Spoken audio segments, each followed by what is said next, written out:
Public art. It brings beauty to our city's streets and walls. But does it serve as more than that? I'm Justin Gephardt, and I'm taking to the streets of Fort Wayne to meet with artists who have left their mark on Fort Wayne and discuss the power of public art. Hey Tim. Hey. Thanks for meeting with me today. Nice to meet you. I just want to start with, this piece it's amazing. It is such an iconic downtown Fort Wayne, just amazing piece. I really don't know how else to describe it. Every time I see it, I am just in awe of the size of it and the detail if you look really close. Thank you. Yeah, well, I mean, it definitely was intended to make a statement. It's hard to miss a gigantic 4-story buffalo in the middle of downtown. So. With the size of this piece, I just wanted to kind of ask, what was the process like of beginning that planning, talking with the building owner and Sure. bringing this all together? Well, in the case of this, the project was a partnership between the Fort Wayne Chamber and then the building owner. And as we met and approached the building owner with this idea of a large mural, the only thing I got on the front end was we want something big, something iconic, something that kind of raises the bar for the kind of mural work that we could have in our city in terms of its scale and resolution. So we went in with that, and as I'm sitting in the office with the owner of the building and I'm looking around his office, he's got all this work that it kind of is based out of American history and different interpretations of that, which is a lot of what I'm interested in my work. And I just noticed several pieces that involved, animals associated with American history. So I was like, okay, I think I can do this.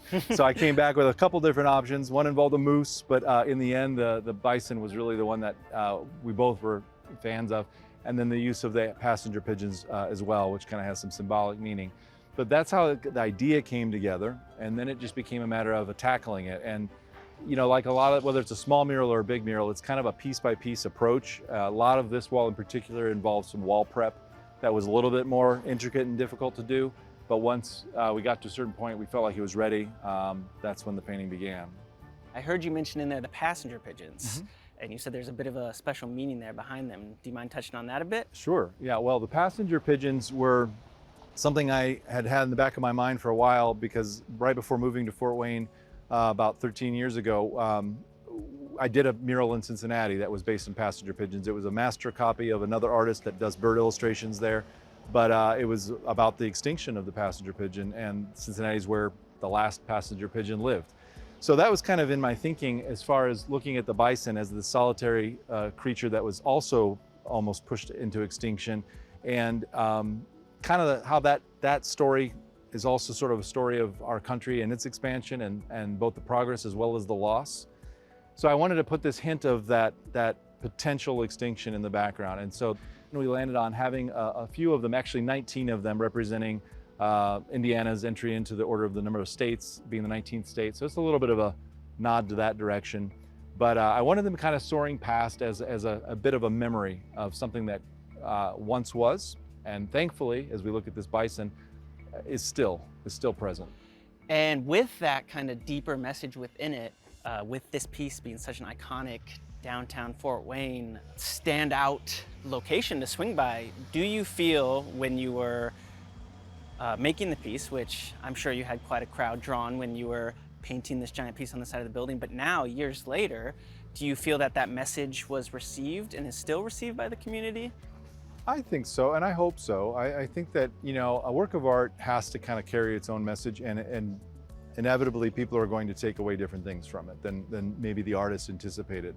So I think for a long time I've just in my own work and in my studio as well as mural work, you put something out there, if you say it too directly, it can feel a little obvious, or maybe even a little preachy at times. Instead, giving something that you sense is there. And I wanted there to be a sense in which the atmosphere of the clouds, the landscape itself even, and the kind of loneliness of this creature at least caused the feeling of something that once was. The piece is titled "This Land Is Your Land," which is a fun play on a Woody Guthrie song, but the idea is that kind of goes both ways. I mean, this area is called The Landing, but as this is created for our community, it's their land, but it also could be said, wait, no, this is your land too, to the bison. The idea of remembering a space prior to us being here building all of this, I think is important. It kind of reminds us that there's more here than just us. is more here than just our future development. There's also a really wonderful history. And so, to be honest, on some level, just making a gigantic bison that when you round the corner, it's like, that's a big, I mean, one of my favorite comments from a person walking by was somebody just stopped, is like, and I'm up on a lift, why a bison? You know, and I was like, well, the question almost answers itself. Like, Yeah. it stops you in your tracks, makes you sort of ask a question. I think good public art makes us pause. We don't just walk the same path, the same direction. We sort of stop and consider this thing that in some ways is unnecessary, but that interruption Yeah. to our normal routine is the thing that's necessary. So that's probably a statement that I would hope would be true of all the pieces I do. Yeah. But I would be remiss without mentioning that for this one as well. Yeah, that is beautiful. And I want to hear more about your other pieces you talked about and working with the community on those pieces. I think it might be raining here soon, so if you don't mind, we can head on inside and continue this conversation. Sounds good. All right, thank Sounds you very good. much, Tim. Yeah, you bet.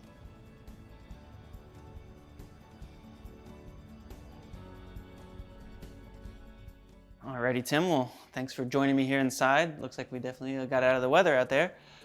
While we were out there, we just were talking about some of kind of your other art pieces you've got out there, and you mentioned a few, and I was wondering if you just wanted to talk on some of those and what else you got around the world, and maybe even share some of the messaging behind some of them. Sure. Here in Fort Wayne, some of the projects I've been most excited about are the ones that I get to do with my students. I teach mural painting classes at St. Francis and have a minor in public art there. So we try to emphasize that artists can do this and how to do it. But we've done a couple of projects, one on the alleyway down from Pint and Slice of Walt Whitman with a cascade of flowers coming out of it. So that was our first project in 2018 with students. And then a little more recently is one that is off of Broadway, which is based on illustrations of animals from Audubon's watercolor illustrations, and it's kind of wrapped in this decorative display of foliage, and it's on the side of Aaron's fine carpet gallery. And so those projects where I'm working with students and the community and being able to come up with a design and then simultaneously train younger artists in how this process works are really gratifying projects to be able to be a part of. So, and then I've got my start doing these in Cincinnati. So I've got a number of different projects that are throughout the city there. And I think probably my favorite one is down by the Reds Stadium. It was in a partnership with the Taft Museum of Art. It's called The Cobbler's Apprentice Plays Ball because it's based on a painting in their collection, which is all dedicated to Cincinnati artists. And it involves a boy who's coming home from work, working class boy, holding a big bushel of vegetables, but we adapted that and have him holding a baseball bat. And it's right next to the Red Stadium. It just kind of speaks to some of the working class history, but also their love of baseball in the city there down by the riverfront. Yeah, and I can definitely speak on my personal experience from the size of that mural and just being able to look up at it and be in wonder of it because I've seen it outside the stadium and I've been down there in Cincinnati. Yeah. So I think it's a awesome You come piece. down the road towards the stadium, he's kind of greeting you, which I think is great, Yes. especially if you're coming there with your kids and they're thinking about their experience with baseball. To see that, it's pretty cool. I was really happy with how that one went. I also wanted to touch on the power of public art has on communities to kind of bring a community together. Yeah, what I would say is that public art brings, I think, people together on both a micro and macro level.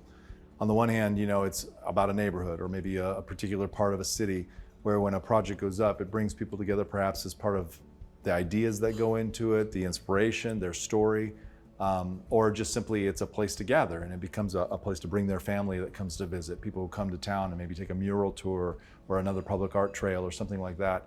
It has a way of pulling people together because it represents that place. But I think even on a bigger scale, we could talk about how public art brings people from farther away to move here, to be here, or at least it's part of that equation because people want to live in a city that is colorful, that has a diverse way of expressing itself, and that shows on display that we're a place of creativity, and we want to celebrate that. And so, when companies are looking for different kinds of talent to come to town and be a part of their organization, neighborhoods are growing, people want to live in those places. They want to raise their families in those places, to be able to go for a walk and have things to talk about and show off. So I think on another level, public art not only creates community at home, but it brings community to us. It helps people look and say, that's the kind of city I want to live in. On the idea of kind of community, I wanted to touch on one final question for you. Do you feel that public art has the power to kind of spark civil change or civil discussion? Well, I think it has the power to. I mean, there are a number of examples throughout art history and public art history where, projects that kind of became a lightning rod for discussion, sometimes controversy, sometimes confrontation of things.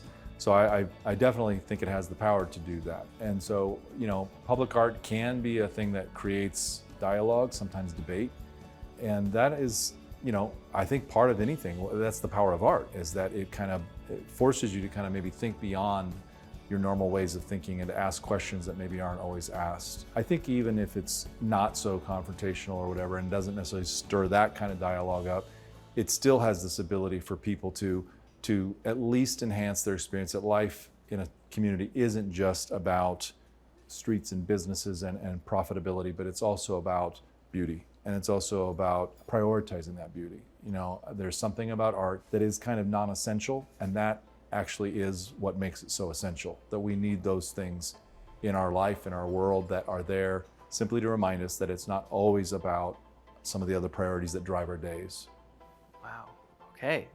Thank you very much for meeting with me today. Absolutely. And It was good a luck pleasure. good luck with any other public art that you may be working on in the future. I look forward to seeing it. Thanks. Appreciate that.